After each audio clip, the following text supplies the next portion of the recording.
In our last video in this particular series, we talked about the different types of supporting materials and how you should best use them within your speech. But in this video though, we need to discuss how do you actually cite them in the speech? Because newsflash, what you're used to using when you have written a paper, not the same as when you give a speech. So when you give a speech, you need to orally cite your sources when you say them in the speech, okay? Now, this is one of those big differences between a speech and a paper, all right? And this goes down to the point that although there's some similarities between the two, like in structure, fundamentally they're different because a paper is meant to be read while a speech is meant to be heard. And that may sound simple, but it has big implications, and this is one of them. You probably have written a paper before in which you did a works cited page. You had all your works cited stuff in the back, and then you made some sort of indentations, whether you used MLA style, APA style, Chicago style, whatever. After you did a source in the paper for the audience to know, if you want to know where I got this, look here. And then they could go back and look at it, okay? And that works for a paper. It doesn't work in a speech though, because does your audience have your works cited page? No, they don't. You've got to orally cite the source when you give it, and you have to do it when you give it in the speech. A mistake I sometimes have students do is they'll give a speech with lots of material and they get to the end and they'll say, my sources for this speech, and then they'll list 2 or 3. That doesn't work. How do I know what stuff in the speech went with which source? I don't. Okay, that works in a paper because it's a works cited page, references in the speech. You don't have that. References in the paper. You don't have that when you're giving a speech because you just listen to it. So you have to give a citation when you give the information from the source. Okay, so you got to you want to think of it as every time you give a source, you want to be sure you say the information needed so that if an audience member was like, well, that's interesting, they could write that stuff down that you said and then go out and find it. Okay, so this leads us to, again, so what do you need to say? What needs to be in your oral citation? Well, a couple of things. First and foremost, the name of the document, okay?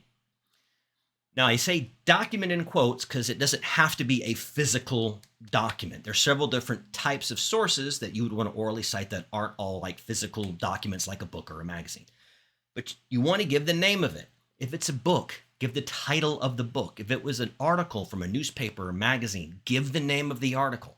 If it was a pamphlet you got from the health department, what was the name of the pamphlet? If it was a YouTube video, what was the name of the video? If it was a blog, what was the name of the blog post? You have to give a name of the document, okay? Something I often have students do is they'll say, a study by the CDC found that blah, blah, blah. What was the name of this? The CDC does studies all the time. Which one are you talking about? You didn't tell me the name of the document. So you always want to be sure you give the title of what the document is, whatever it may be. Now, along with that, you want to give the name of the author and or the sponsoring organization. You'll want to be sure you say who wrote this. Now, sometimes, as in the cases of, for example, most books, that's an actual person. And when you say that, you need to include a couple other things, and we'll get to in a second, but you want to say that person's name. If it's multiple authors, you want to say all their names. Now, and this can happen in academic journals, because sometimes you have an academic journal that cites 20 authors, and why that is probably the top 2 or 3 were the primary people working on the study, and all the ones under that were graduate students and research assistants, all right? If you have like 20 authors, what you can say, like if you wanted to quote an article of mine that had 20 authors on it, you could say, according to John DeBerry and associated authors or affiliated authors or something like that.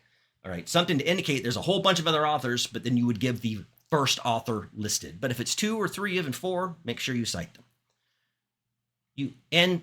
You also want to give the sponsoring organization behind the document itself. Okay, who is sponsoring this thing?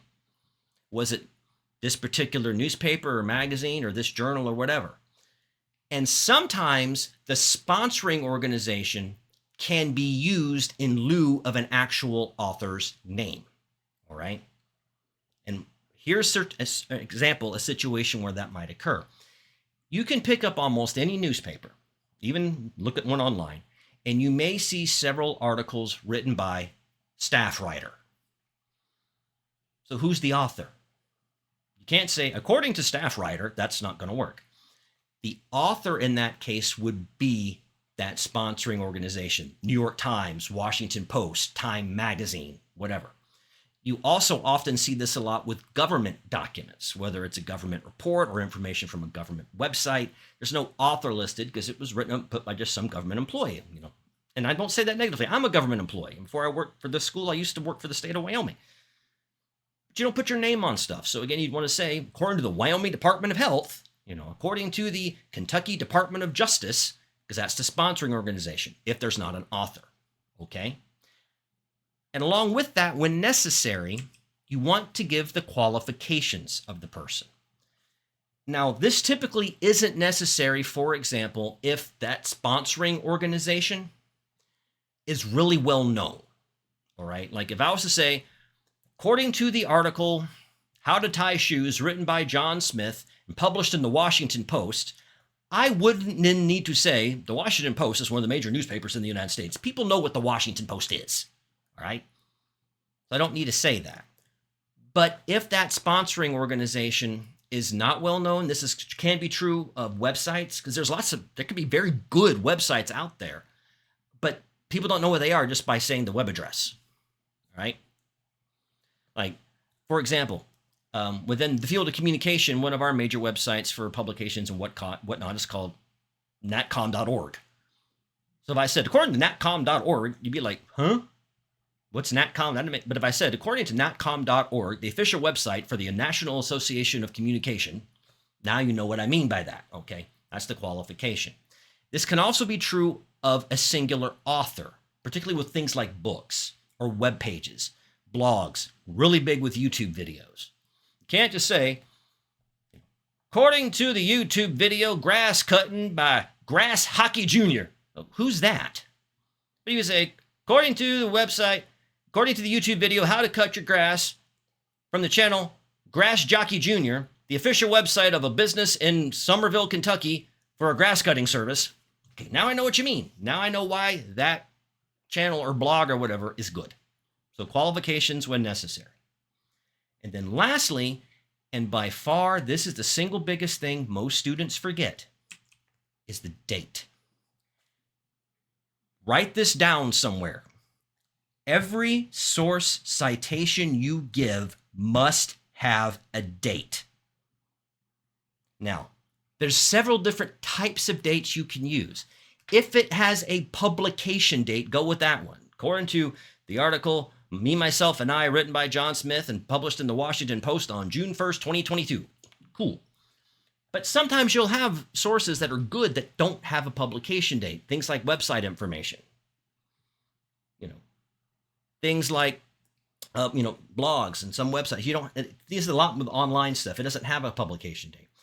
That previous example of you got a pamphlet about cancer or Alzheimer's from your local health department. It probably doesn't have a publication date on it, but it's legit. You got it from the Kentucky Health Department.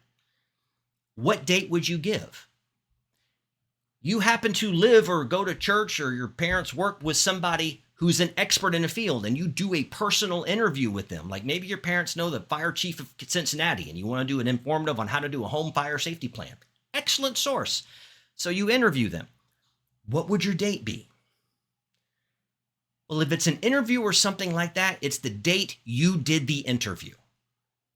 If it's one of those other documents like the pamphlet or the website information that doesn't have a publication date, what you can say is last accessed on and give the date, or obtained on and give the date.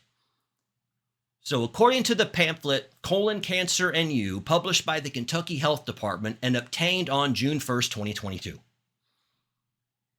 that make sense? So name of document, author and or sponsoring organization, what their qualifications are if necessary, and then the date it was published or you found it or you performed the interview. Now, I'm going to give you a template that you can use. Now, you may have to tweak this template a bit depending on the type of source you're citing. This is a good base level, okay? So here's a good template for you. According to, state the author's name, and the document type, okay? Is it an article? Is it a video? Is it a blog? Is it a book? Was it an interview? It's always good to include that in a source, so I'm not looking for a book that was actually just an article, okay? So according to the author's name in the document type, entitled, give the title of the document, published in, and then state where it was published, Time Magazine, YouTube, whatever, on, and then give the date. Now, I know you may be thinking, Mr. DeBerry, this is a mouthful. And yeah, it is. I'm sorry. No way around it. This is one of those differences between everyday conversation and public speaking. Remember in that video we talked about how public speaking is more formal? This is one of those cases. You need to state all these things. Because if you don't do one of these, how's the person going to know where it is if they want to go find it? And I would highly recommend when putting your own sources together, you kind of use this template. If nothing else, it's like a checklist to make sure you include everything in your citation. Because it can be very easy if you're not meticulous on this to make a simple mistake that messes it up. Right? So let's look at an example of this in practice, okay? So here's a citation, like you would say this in a speech. Let's read it together. The endangered monarch butterfly population can be seen most clearly in its shrinking migration. Michael Wines, science reporter for the New York Times, reported in the paper's January 29th, 2020 issue that in only 1 year, the population of the monarchs that migrated to Mexico for the winter shrank by 44%. So I'll ask you this. Is this source citation correct? How many of y'all think it is? How many of y'all think it's not? Well, it's not. As much as that's on there right now, that is not a correct citation. Why not? Well, what was the name of the article that Michael Wines wrote and that was published in the New York Times? It's not there. Forgot to give the title of the document. I mean, would you like to look through every single article published by the New York Times on both their paper and their website from January 29, 2020, looking for this one piece of information? I mean, how many articles would you have to look through? Give the title. Instead, what this would look like correctly is this. See, now we include the actual title, where all the monarchs gone. Now, outside of that one mistake, it was fine. You see, you have your author, say they were a science reporter for the New York Times, indicating that's who published it. Now we have the title of the document and we have the publication date. So this is the information that you need to have in an oral citation. Yes, giving oral citations in a speech can be hard to get used to. And yes, it can be a mouthful. And a side note, when you give an oral citation, don't sprint through it at 90 miles an hour. Say it clearly, concisely, make sure your audience can hear it. But I can promise you, if you practice this, it will become second nature. Also, included with this video within this module, you should see a document that's a quick reference sheet that I did for all the different ways, some examples of all the different ways you can cite different types of materials, like websites versus journal articles versus books versus interviews, whatever.